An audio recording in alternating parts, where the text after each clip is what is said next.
सगळ्या नागरिकांनी लक्ष द्या।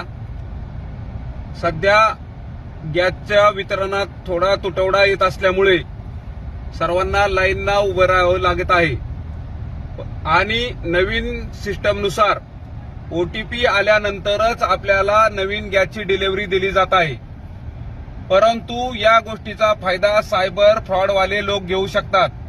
आपल्याला कुठल्या तरी अननोन नंबरवरून एपीके फाईल पाठवतात, त्यावर ती गॅसची किंवा महानगर गॅसची, एचपी गॅस किंवा भारत गॅसची असल्याचे दाखवले जाते।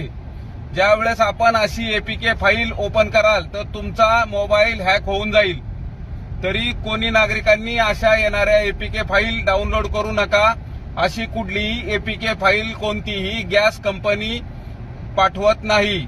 आपण स्वतः जाऊन गॅसच्या ठिकाणी बुकिंग करून ओटीपी आपल्या रजिस्टर्ड मोबाईल नंबरवर साध्या SMS द्वारे येईल।